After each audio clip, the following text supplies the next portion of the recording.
Syukur alhamdulillah yo Nduk Limbo. Aku lan kowe sak kanca cakrane ngrat sowan meneh ana ngarsane Purwarga Ageng Desa Seragi, Kecamatan Sukorejo, Kabupaten Ponorogo. Iya Pak. Iki ujug kabule apa wayangan yang tengah dalan ngarep bali desa. Kabeh Purwarga Ageng Desa Seragi munjuke rasa syukur ana ngarsane Gusti Allah Taala. Lantaran kanikmatan kang ditampa kabeh warga Seragi, kula bengi iki ngadani ya kuwi adicara bersih desa. Bersih desa. Wong syukur ki carane maneka warna, ana sing ngucape hamdalah, ana sing nemplekke bathuke yang lemah.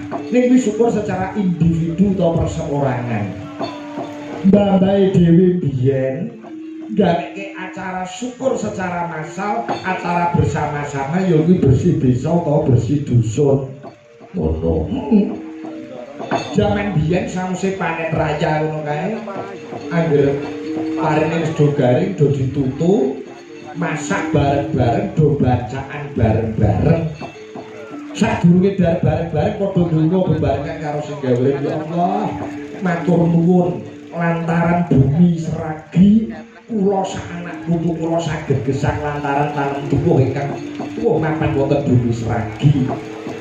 Ndonga bareng-bareng ngucapke syukur ana ngarsane Gusti. Nilai-nilai kegotong royongan, persatuan lan kesatuan uga mapan ana kene no.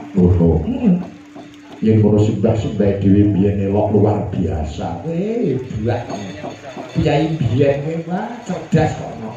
Piye supaya anak putune rukun, anak putune ora lali syukur karo sing gawe urip. Ndak taun pisan ngadani acara bersih desa. Bersih desa, resik-resik desane. Ora mung resik-resik secara kasat mata, ning uga resiki batine. Apura ing apura karo tangga teparo, lung tinulung bantu binantu. Iya. Melu ndedonga muga-muga sak umure awake desa kene kabeh warga Ageng Desa Seragi kene kabeh pinaringan rahayu slamet wilujeng. Amin. Gampang gone golek sandang pangan, pinaringan bagas waras jinanggung dening Gusti kang murbeng jagat. Amin amin amin amin. Hasbunallah wa ni'mal wakil.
Maha Agung yang bisa paring pepayung tumrap kowe lan aku kabeh. Iya, mak muga-muga wayangan bengi iki berkah lan berkah.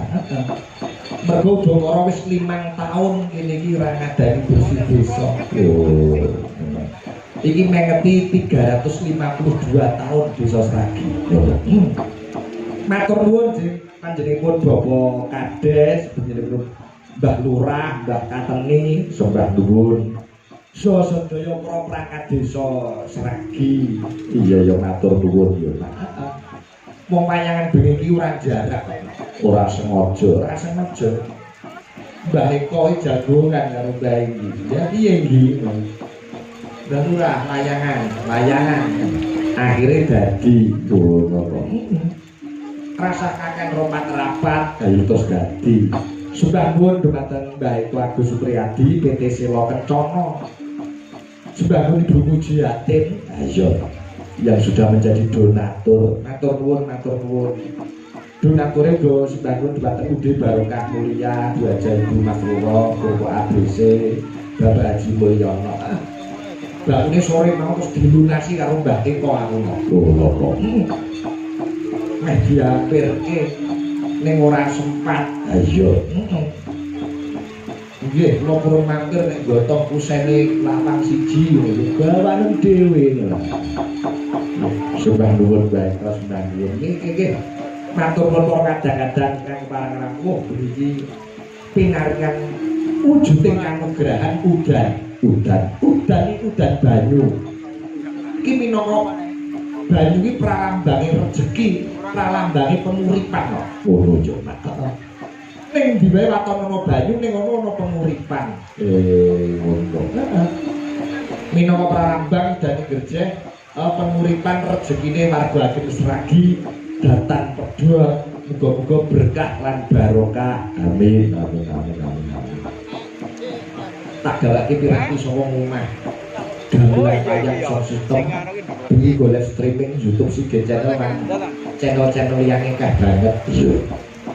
Posindene komplit kok ning omah dolan kegiatan kok. Sapa wae Cikruk Patmo 6789. Songo minangka pralambang yen pengen ayam tentrem uripe kudu iso nutupi baban dawa songo. Lah sing dadi songo iki berarti golongan-golongan baban. Tak kon pilih dhewe golongan sing ndi. Iya.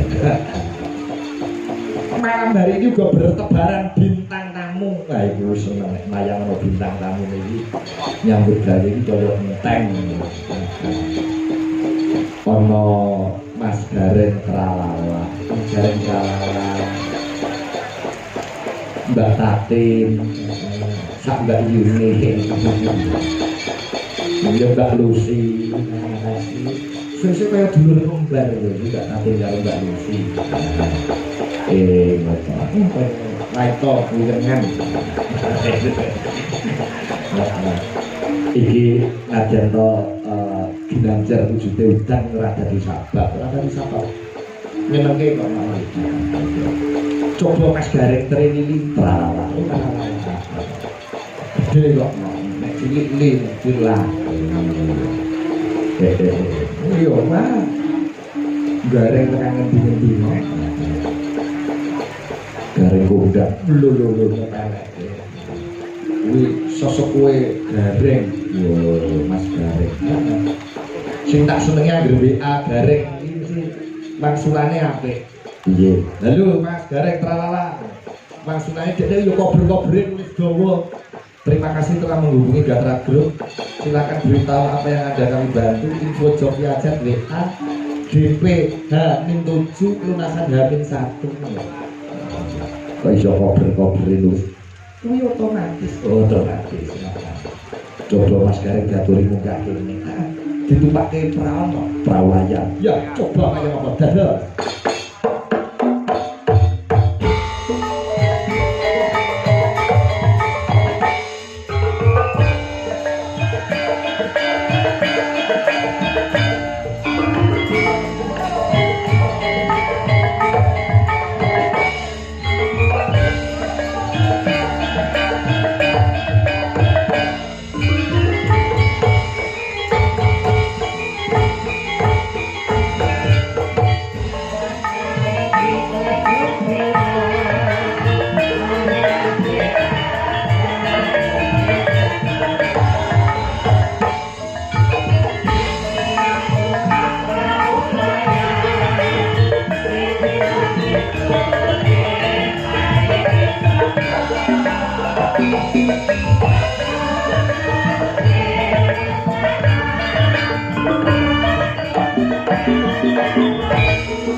Sugeng dalu, selamat malam Mas Gareng.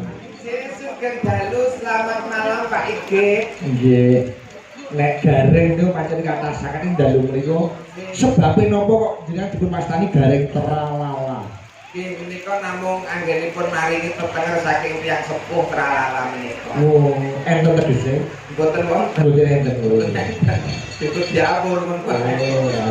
Sing penting beda karo kancane. Si leres garenge pancen akeh kok. Oh nggih. Biak suket mawon metu garenge. Nggih leres. Nggih, niki sing sowan dalu niki Gareng Tralala. Oh nggih. Dereke Pak. Pidalan saking Kula sakniki Wonogiri Pak Ige. Wonogiri niki. Adirojo Pak Ige. Nek piye cah Madura aja cowak. Iya cowak. Nggih nggih. Aturan pinarak mangke Pak Ige. Iya boten dalane lho ya. Nggih, mati iku kare luhur ngono kaya. Nggih. Sanes wedal Pak Selanten. Matur sembah nuwun. Ngadirojo. Injih. Mangke pinarak. Nggih, nggih, siap. Sowan wonten desa Sragi. Sampun kaping kalih menika. Rumiyin ingkang nanggap niku Bu Mujiatin Tasakuran menika. Kene Pak Eko. Nggih. Ning nika mboten Jawa nek dalu niki berkah barokah Jawae luar biasa. Rata nika. Rata Ponorogo, Blitar, Madiun, Jawa Sedaya. Antero Jawa niki Jawa sedaya. Nggih. Mboten ngijeni. Nggih, Pak. Malah ndonga mawon muga-muga betahe lan derese udan iki padha karo betah lan derese rezekine warga masyarakat sedaya. Amin. Iki berkah utawi deres lan betahe rezekine Pak Igit sak rombongan. Amin. Ya Rabbal alamin. Siji gawe loro gawe uga memperingati hari jadi desa yang ke-352. Oh, ngoten to, Pak. Nggih. Dadi niki bersih desa utawi menteri desa sisan kalian Pengetan hari jadi desa. pengetan hari jadi ingkang 352. Nggih. Kok mboten dhewe-dhewe acarane ya, Pak? Yo ben ngirit. Nggih mboten ngirit. Niki tegese dibarengke nek cara ngen kula menika nyewu ngiras ngijing. Nggih lah. Jadi dibarengke ucapan selamat hari jadi desa Sragi ingkang kaping 350 kalih. Nggih. Mugi-mugi desa Sragi semakin maju, Amin. semakin makmur, Amin. semakin sejahtera. Amin. Amin ya Rabbal Matur nuwun alamin. dumateng Mbah Lurah, Si Mbah Lurah, Mbah Kateni. Mbah Kateni, Nggih. boten kesupen Pak Eko matur sembah nuwun. Nggih. Wong kalau berkula menika ingkang maringi Mbah Eko, Pak Eko. Matur nuwun Pak Eko sampun paring rezeki. Nggih, monggo sore pejabat kali kula. Terus pundi? Nangkonke sampeyan. Ngoten to, Pak. Mas Gareng Tralala, pun anu Gareng. Derek bae kok. Sesuk nek bar wayang ampun ken mulih sik nggih Pak iki. Ini penting berarti. Oh nggih. Enten. Jenengan dikersake bae kok. Oh nggih. Arep dicor dienggo patung ngarep omah. Ngarep gapura kae. Ya sia-sia to Pak iki. Dadi kaya patung rumah makan malah. Nggih, tangane kan ngeten terus. Lah nggih, patung selamat datang rumah makan ngoten Iya, niku. ngarep ndoko.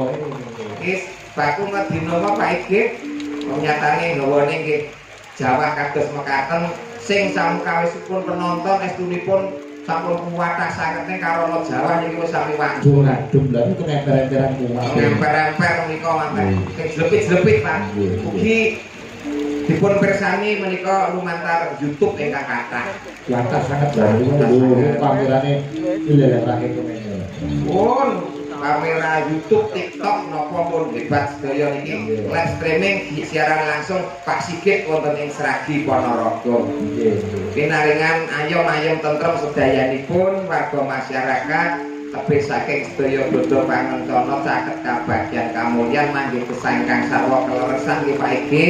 Sedaya pinaringan rezeki ingkang kathah berkah barokah lan melimpah. Warga masyarakat Sragi sayanipun pinaringan slamet donya lan akhiratipun. Amin. Ten Pak Igi. Dengaran kok lunyu lambemu kok lancar pemongan. Udanan. Udanan. Mboten ijen. Mboten ijen. Wonten Mbak Lucy. Mbak Lucy kalian Mbak Tating Kitok. Nggih.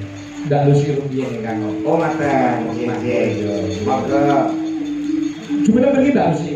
Ojo ninggal aku trimo bonceng Pilih bukan hati lepas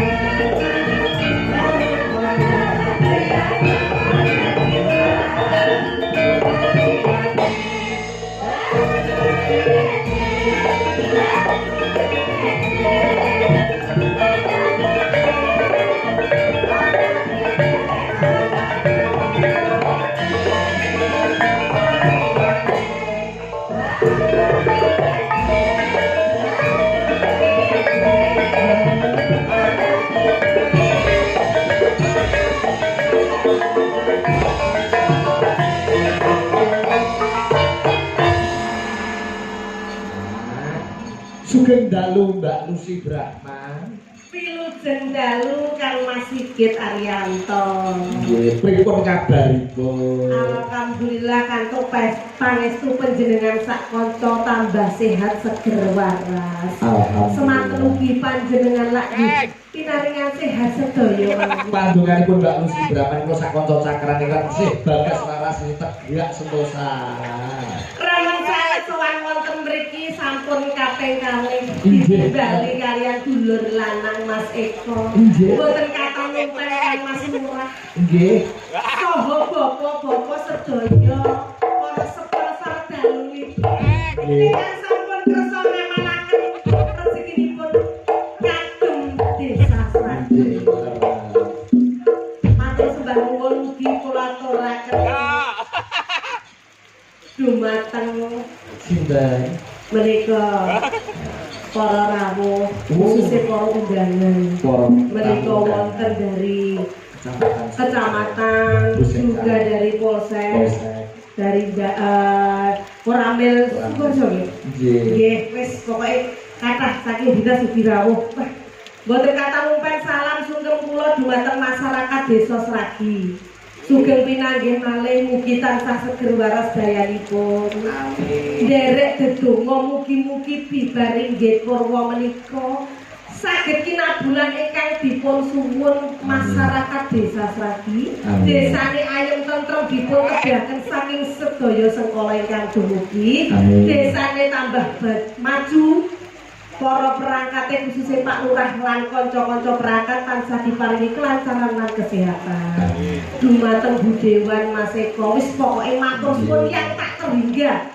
Lantaran beliaunya kita wis dilidir saged sowan mriki. Ya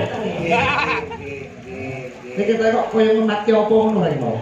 Ketika Mbak Lucy ora disawangi maneman lho Pak Igi ngeten iki. Lah kok iman-iman piye? Madhep mriku bokonge Pak sugeng dalu Pak Igi.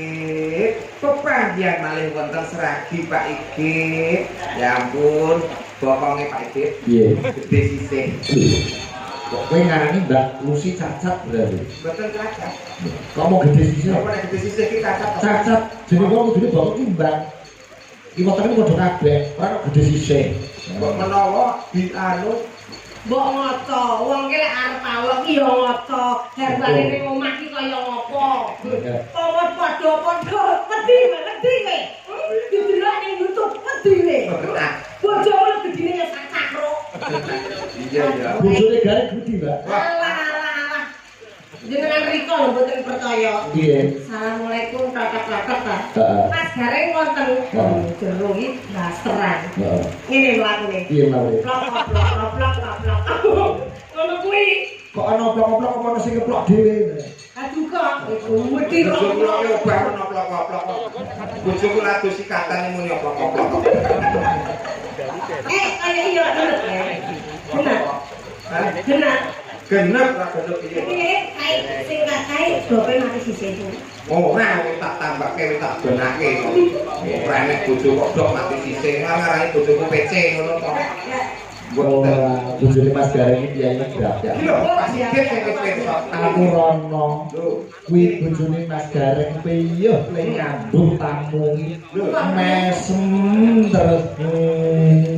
Mas Gareng wonten nggih mesem aku rono. Pak iki lho saksine. Guyu, bojomu ki guyu terus Gendeng Pak. Amin. Amin. Guyu ae. Apa nonton tenan. Sebenarnya wedi karo bojone. Lah Pak Apa kuwi? Dagelan wedi karo bojone. bojoku nek nesu mekrok lho Pak. Apa nih? Oke lemune kok pendak dino kok ganti dempel kok anggere mlebu omah nglawangi sesak kok Pak.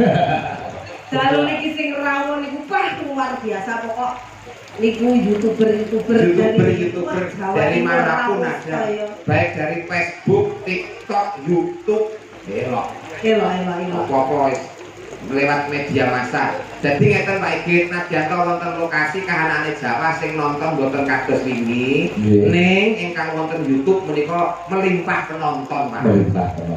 Tegese warga masyarakat Sragi ugi memberikan yang namanya hiburan untuk yang di luar sana melalui channel YouTube, TikTok dan lain-lain. Nggih, kan wonten Sige channel kan sudah 2.400. Loh, 2.400. Itu dari Sige channel dari channel Mbak Lucy. Channel Lucy itu ya. Itu 7.000. Susuk telu. Niki kagem warga masyarakat Sragi. Nggih pambuka niku teng mriki remenane sing nyemek-nyemek riyen. Leres napa? Udan-udane. Wong jenengan ikan paderan mriki wong cilikane sampeyan nyemek mriki. Nggih cilikan kula teng mriki tapi nggih sak jog jumlah kula nembe ditanggap mriki. Sawanane kula remen sanget saged sowan para pemuda Sragi niku wonten Pak Lek kula nggih wonten Pak Leke sapa iki jenenge Mas Eko. SD-ne teng mriki ya. Boten. Iki kula SMA. SMA. Nggih, numpang teng mriki. Pas ayu-ayune. Kok kenapa body wis sakit cilike ketendangane wis kulean iki. Masih saiki kula niku nggih langsing lho sak saya. Semono ki langsing. Lah. Lah bobote sampeyan niku pinten to, Mbak? Jenengan iki piye to? Kok iso rumasane aku semene lemunge ku bobot kuwi 45 kok. Lah. Ngene kleru nek aku lemu kuwi 45. 45. 45 ini bagian tengen, bagian kiwa nggih 45. Kabeh ora catet aku duaden to Pak iki. Tak kira 45 badule cok. 45 sikile. Sikile. Badule niku 72. Wah, Niki diaturke sing napa riyen? Mari bawa riyen. nggih, ayo bawa riyen, Mbak. Lah iya, digandrung dipanan kok kaya ngene trak. Kaya wujute kaya ngene. Baru jejer aku mbek Mbak Tati tak uyang wiwit kok. Kok kaya tanggapan nyanting anak cuwi. Tengetan gowedi kula gede. Betul mriku lho Pak Igit. Mriku Mbak Tatin, mriku Mbak Lucy, kula teng tengah. Nyemil. Wis kaya nonton wayang melu mboke Pak. Nggih, sudah ngono kuwi dirawi Pak Isnani SPD anggota DPRD fraksi Nasdem. Matur nuwun Pak Is. Nika Dewan nggih. Dewan, terima kasih rawuhipun. Jadi niki lho, seorang wakil rakyat yang benar-benar menyatu dengan masyarakat. Jadi eling budaya saka masyarakat, sedaya juga untuk masyarakat. Seperti ini mengambil banyak beliau-beliau. Jadi masyarakatnya duwe gaya apa, syukuran apa, tetap beliau menyempatkan diri untuk rawuh. Zaman kula sik sekolah masih gitu, mriki banjir setiap hari banjir dan jalannya itu luar biasa. Berkat dewan-dewan berasal dari Sragi terutama Bu Eko dan beliau Pak Isnani Sudoyo niku wah jalannya mulus. Alhamdulillah. Mulus setiap tahun pasti banjir. Nggih, Mbak Lurah nggih ubet to. Mbak Lurah yo Cek. Asmane Mbak Lurah yo. Sapa no? Mbak Sopo. Mbak Kateni. Mas Ngatemi. Oh, Pak Katemi. Apa tegese Katemi nggih ta? Tegese no. Katemi. Katemi yo sapa kata karo wi. Iya, kata karo wi apa sih? Karep lan tekade mung sawiji arep makmurke masyarakate. Tegese hidupnya didedikasikan untuk membangun masyarakatnya.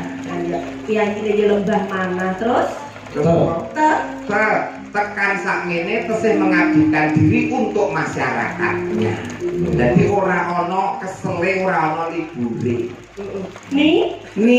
Niteni apa sing dadi gawe para leluhur, dadi wong urip kudu iso migunani kaya panjenengane Pak Kateni. Jadi kita awur ngene Pak. Lusi Brahman artinya. Lusi kuwi sapi, Brahman kuwi gede. Ngene kok sapi. Sapi kok jenenge musi kok. Kaya jenenge yo api-api oh. Nggih Pak kowe. Gareng, gareng sigar. Gareng yo wis kaya inde bladar. Tugasnya kepanasan dipet aja itu gareng iki malah sing apik. Baisane Gareng nolo wi gareng nolo ki ati wi gareng ki resik dadi gareng ki resik atine ora tau neko-neko. Sing lurus. Nggih, sikile gecik, tangane ceko, motone kero. Artine sikile gecik ku wong mlakune ngalam donya kudu tansah ngati-ati alon-alon waton kelakon. Tangane ceko aja demen milik dabek ing liyan. Aja seneng colong jupuk, aja seneng neko-neko tumindak sing ala, tangane kanggo sing ora bener. Moto kero nek memandang fokus satu tujuan supaya nek istiqomah tumaknina segera tercapai apa yang menjadi cita-citanya. Oh, awake dhewe di apik-apik gareng. Asline sapa tuh Mas Ismane? Kuwi kita lahir cenger saka waktu ra dijeneng. Nggih duwe, Mas. Sapa? Wong gareng pralalan nama panggung, Pak. Nama asline Dion. Dion. Ora percaya sudah sih. Ngadiono, Pak. Ora percaya. Dion. Ngadiono. Diono apa Mas? Ngane ilang one ilang karo Dion. Dion ngono ya. Kaya tanggoku wae. Sampai sama sinten? Mila Kartika. Dudu asli jenenge Dumila. Ngadiono ki ngarep-ngarep di tansah ngupati ana. Ono kuwi yo ora ning ana apa-apa. Iki ra ngerti gayane Ngadiono tapi masih kaya ngene iki kathah rezekine. Luar biasa Kiai ikhlas ora kaya Mas Gareng Prawala. Saking ikhlase bojone dituwa barang diweke. Pak, lagune napa Pak iki? Pak. Gosek ta. Kuwi rekor lho wong lanang ora kenal didoyo ora sampean Kok rawuh. ikhlasan ora ngono kuwi. Estu niki nyambut damel apa bro kagem garwane. Kula niku seksine. Berarti padha karo aku kowe ta. Nggih. Oh, kula iki duit ra seneng kok, Pak. Kenane? Nggih. Kok iso ngomong nek bojoku pangan wong senengane. Lah piye to? Lah kaya ora. Lah iya seben to ya. Pilihane ngono kok. Malah enteng wong lanang kanthi bojo malah enteng kok. Beban hidupe berkurang iki Pak Iki. Aduh. Ngono kok. Kanthi bojo ora masalah. Lah terus enak ngono piye? Tuku. Sing ngono iki luwe. Luwe tuku sego. Ngono maksude. Udah kuning gak sih nopo? Udah kuning barani. Nopo? Manut. Nggih, udah. Apa sing anu ala-ala wetanan gitu. Siap wetanan nopo? Pak. Dan ini lagi gua kalau enggak tampil. Nggih. Oh iya, lah ini piye ta maksud to? Niki sing alusan apa maksud untuk kasar, Pak? Alusan saya. Alusan sing alun bali badan alus kok. Kowe karena dibalusi demit. Mboten tegese iki alus piyayine, Mak. Ngendikane ya alus. Sesi deman riyen mawon ya. Nggih. Kang Rektor Kiai Jawa Timur. Mbah Sukron Suwondo. Mbah Sukron Suwondo. Remenane Kiai Ponorogo. Nggih. Pinten? Duwi witane. Kurang dhuwur gak? Mboten. Pak. Gue kurang dhuwur garek di Bu Ganjul kancane. Balen nek, kowe kan gandrung to? Sesi deman kan cinta sing delik-delikan. Nggih. Kuwi vitane anderek santeke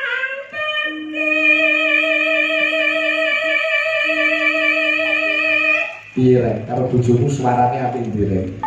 Saya niki, Pak. Oh. Ning banter bojo kula. Kok iso banter? Bojo kula ku nek nyanyi banter bengok-bengok, Pak. Rocker. Bisu. Oh, bisu. Diamin alhamdulillah ini bumi wingi. Iya. Sing hati-hati. Saya bojo kula, Pak. Saya bojo Sing kula. hati-hati. Timbang iki saya bojo kula. Apapun yang terjadi di panggung, bertemu siapapun pokoknya yang paling cantik bojo kula. Iya. Paling ayu bojo kula paling enak iki bojo kula, Pak. Oh iya. Wah, wis iku mulai kelakon rentong gon. Oke, bojo kula. Lha ngono, Pak. Contoh wong lanang sing wedi karo wong wedok ya iya. Ning apik Rek. Mboten wedi. Ora wedi kan yo ra kelangan siji. Yo. Terusnya bawamu.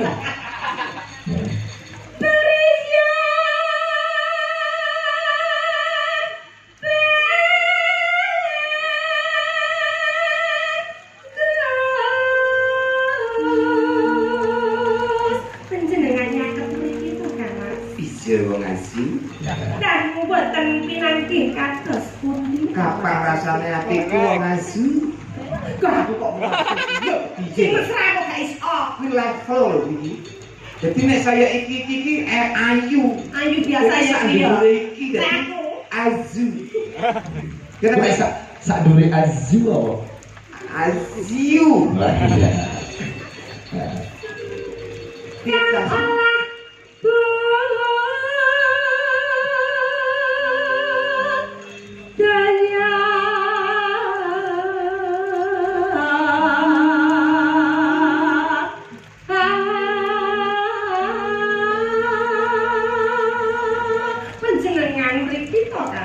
Iya, wis cedak banget iki apa kurang cedak ta sih? Kados pundi to penggawe panjenengan iku?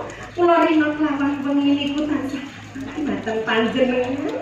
Tenang kuwi. Aku arep dahar iki sing katon piring yo rupane. Kok karo wong lanang rupak-rupake. Lho kuwi yo basa Pasuryanmu.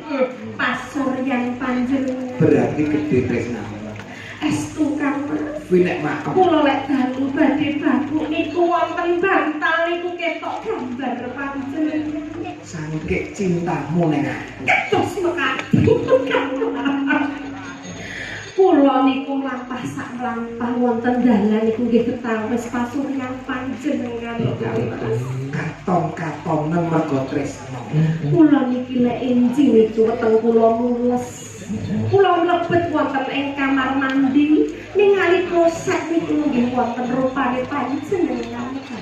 Jadi saking tresnane. Saking tresnane wis Nganti ning kamar mandi ning kloset gitu. Tapi mosok kloset Pak ra iku, Pak? Ya ora, ya jroning kloset kuwi lho ya. Lho ini nyala kloset jare kaya raiku kene iki lho nek raiku kloset kono lha kek dodok ya tak jambak ngono. Saya pikiran nak pikir ya pikir. Iya, mosok rajane kloset lho Pak iki. Mbak Lucy ora iso dijambak. Lah nyapa ora iso dijambak? Sorene nak. Ya liyane ya bisa kek iso ta ya. Wong ana kok tibane kloset. Apa sorene tak sembuh itu. Iki omong apa lho? Ayo terus. Ayo. Di Kok kloset Sowan tereng. sowan menyang kutha Gadhe. Panjenengan persani mikono. Kok wonten lintang kalian rembulan. Panjenengan boten pengen Kok kena jahate mendung udan kok PC ripate. Iya. Iya. Lintang karo bulan kae. Nikol kan. Jenengan pendetak. Nikol. Nikol. Nanti kan jenengan tresno kalian kula. Terus sih. Terus. Kowe berarti Mbak Lucy modhian kowe. Tapi niki mesti lho lek kula rayu niku nyepelekke. Kalian kula niku sadake mboten tak srek. Oh. Lah iso romantis. Kowe karo wedok rasa romantis ora? Sebenarnya. Yo ora duwe jiwa romantis. Nek apa mana? Amin. Ora. Wong sing presentasine yo gorin gawe tok kaya.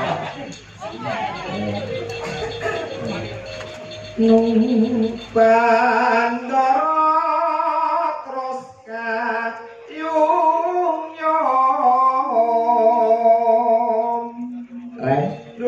Jebule iso nyuwara. Iya. Juragan sound system kok ya. Sound system isih. Pasti lah. Kerupuk dol. Lah kula nggih nglayani musik jadul-jadul niku. Jare rusak. Nggih rusak ning kula nggih Pak, ning jare kula dandani. Weh. Ora dhisik ngeten iki. Pengen mireng suwantene sak. Suarane seru ki ya. Umpami tinggi napa Pak iki? Digung MC. Yo MC dangdut ya. Iya, MC dangdut. Bapak guru berbahagia. Barang-barang diri bersama Carpur Sari Puri dan Durja Carkar Nirnar. Kok kakek R. Carkar Nirnar. Speakernya pun merah-merah. Oh. Itu lagi dangdut. Oh. Gini apa boleh? Gue bayangan gitu. Bayangin so. Sakit Pak. Contohnya. Gue kayak barang-barang diri pertunjukan bayar kiri sirkir Argato dari Kota Rembang.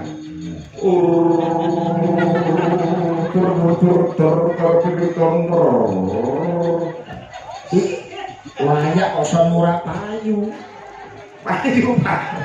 Sing nganggap sapa? Gue RT. GRT. Perkumpulan RT. Liyane. Nggih bawa tadi nggih penak Pak. Piye to? Piye contone?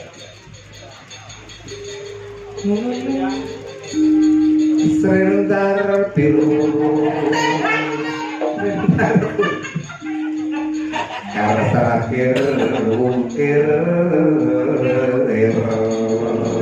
Ojo ora nusan kuwi, nusan ku malah ketularan lho.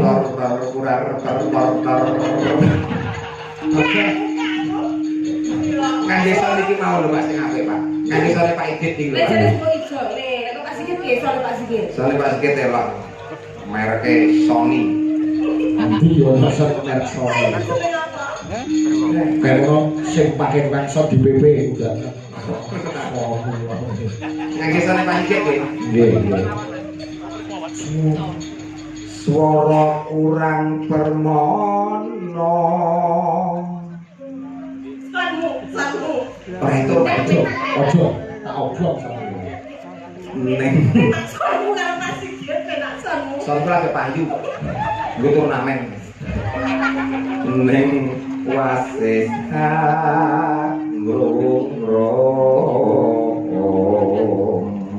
Wong tanggapan soal genset ramen jeblok, kejane solar kuwi apa? Solare rokok. Soal kula niku kene iki jajan iki rusak. Tunggu wis kleru. Nyewa rusak. Iki tak keindul-indul padake. lah iya. Oke, Pak Igit tok mosok dong. Kowe ngono iki kari sing rumah kowe anggere banyu karo solar anu ya. Aman. Mbak iki lho Mbak Tati, kowe kene karo Mbak Lucy ora pati srek karo Mbak Tati Mbak. Aku saja itu dudu selerane. Dudu selerane. Ya menurut seorang laki-laki itu seperti itu. Ya apa ya? Dia cinta-cinta ya kalau wis lakas kios kepethuk sing anyar wis panggah sepok. Reng. Iya cayu, ayo mudah kene cayu kene tak papak kene tak ganti. Carane nuntun wis beda arane. Carane nuntun. Nek aku ditepiwing kaya wong keduse. Nek Mbak Tati mesra. Aku ora iso beda-bedake wong ya padha lho ya. Ning asli reng. Asli. Upama lho padha legane antara Mbak Tati karo Mbak Lucy kowe pilih sapa? Lha kok sumpah tenan Pak. Kula tetep pilih Tatin Pak. Oh iya, serta Mbak Lucy. Karena Mbak Lucy Pak. Betul. Ya ora apa-apa to. Ya ngono ki lho. Wateke wong lanang iki wis suwi ketemu sing iku. Hidup mati. Wong iki ya bojoku iki ya bojoku. Senin Selasa Rebo rene, Kamis Jumat Sabtu rene. Terus minggune nanti. Minggune kok nggo suntik. Kuwi mesti wis kesel banget nganti wong loro ngene iki. Ya wong loro iki umpanane Monggo Pak dhewe. Igit, baksonipun Pak Igit. Oh iya, tak salah kene tok ora. Jadi sapa to wong anjure kaya ngono kok. Dalu Mbak Tati. Cek. Nganggo minggu piye? Nganggo sampo. Nenek mau. Dar. Sekian dalu Pak Igit. Aduh. Mereka kepanggil malih kalian panjenengan J. Gila. Raosipun kemawon dos pundi swantenipun Pak Egi jeneng raos ki. Beda ya kok suara Mbak Lucy karo Tati. Nggih. Kok Mbak Tati kok nyes. Nyes wonten, Pak.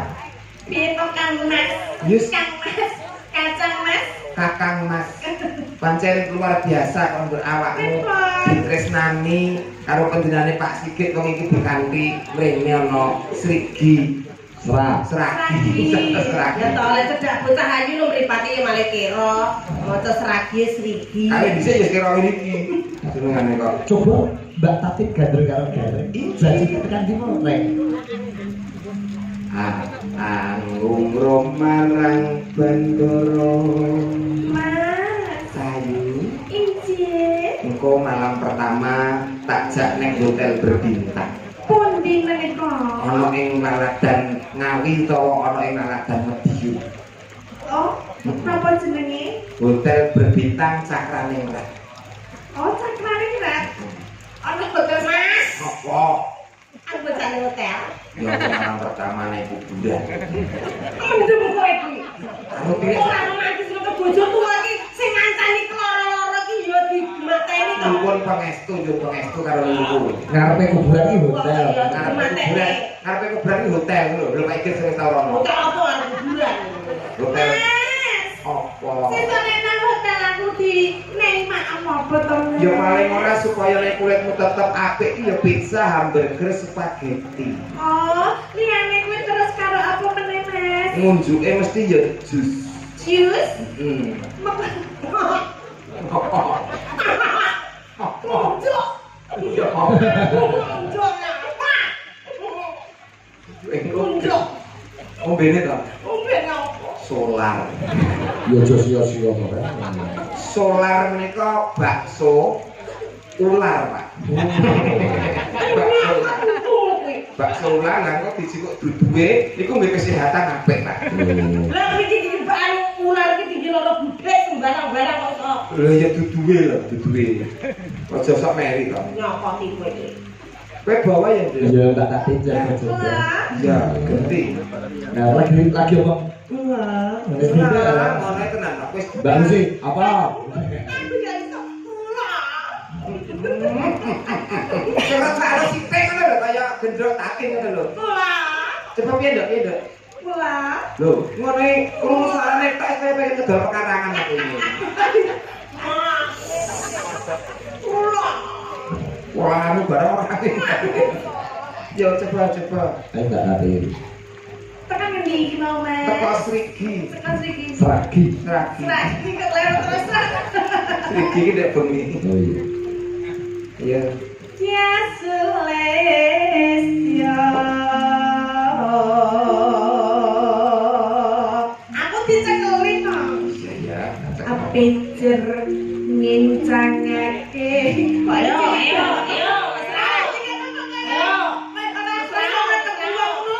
Wis anggapan aku gede dhuwur ngono lho. Derek langkung Pak Igi. Berarti tidak pundi Mas Gareng. Badhe dateng anu kantor kelurahan Sragi, Pak. Berarti apa? Niki anu keke bulurah. Ini nek mawon karo Mbak Tati, nek mawon karo Mbak Lucy. Derek langkung Pak Igi. Berarti tidak pundi Mas Gareng. Sing ngawin ke jarang iki. Oh, sembrono. Ya ta. Iki lho contoh sing ora apik. Lah mlakumu ini lho, mlakumu Lah kok kudu yo ngene-ngene ngono lho kok arep blusuk ning. mlakune sekali kaya tating ngono lho. Iya ya wis ke. Nah, lho ngene lho. Mlaku dik lho. Lho, nomor. Lho, ini nak penak to lho. Bisa wangi penak. Derek laku ya Pak Iki. Monggo. Lho, bisa to? So, Nah, ngono. Ayo mlaku. Lah, kalah. Wis kaya dalan opo. Wong mesrani wong iki dhewe-dhewe kok. Nggih, Pak. Carane iki dhewe-dhewe. Nek sing penting tetep cinta, Pak. iki jane arep rebutan kaya kene kaya Mbak Lucy. Kayane nek digo rebutan iki jane iki lho nanti wong maden duwe bojo iki lho metu anake kok tetek melek. Ora apa-apa. Nek sik melek iki apa? Kaya tikus. Tikus sing ngene-ngene. Tinggal dilanjutke. Nggih dilanjutke. Terus sesi depan.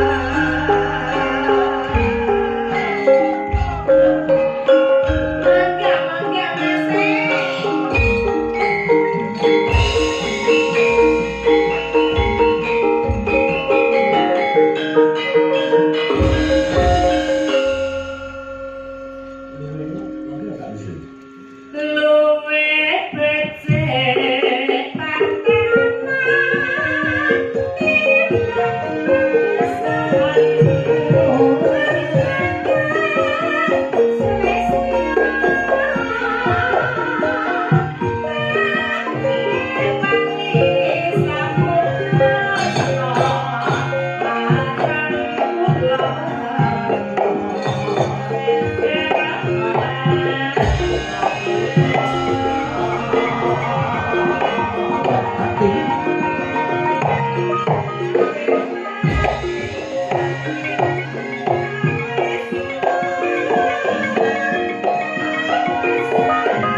Wonten awala sepuluh bentang kok. Terus Pak Sigit nyuwun we fragmen Sri Tanjung. We enten Mas Garing Pralot tak tindak lusi. Nggih. Matur nuwun saking sing mbau reksa bali Cakruk Sragi. Nggih. Lebih mani saking Pak Isnani SPD dan saking Nasdem. Salam kagem perangkat desa Sragi, masyarakat Sragi, seluruh penonton yang hadir. Mugi-mugi ini pun bersih desa tak samping angin itu sayang Allah. Masyarakat di rukun bahagia sejahtera. Mungkin pun PPP kalian selendang di luar jadi. Mengatakan saking Allah, matur nuwun makasih. Mbak yo. Sing lewat WA yo akeh sing do padha nyimak. Nggih, kata sangat Niki nah niku mungkin baiko Pak Wadewan Duku Jiatin Pak Isnaini katuran migah. Oh, manten Pak Ege. Sangat jauh. Wilayah sinten rumiyin Pak Ege? Nggih, sareng-sareng. Sareng-sareng nggih. Pak Baiko. Baiko. Nggih, Pak. Bapak Isnani. Nggih. Pak Pak Katuni. Ketua Dewan Pak Haji Dwi Agus Preno. Duku Jiatin. Monggo-monggo sareng minggah panggung mriki monggo. Monggo Bapak. Monggo Baiko.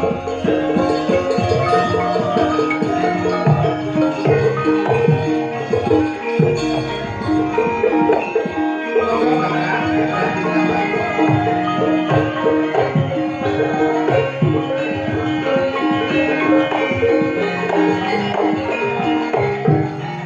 Ketua Dewan Pendukung Bapak Dwi Agus. Monggo. Duku Jiatin.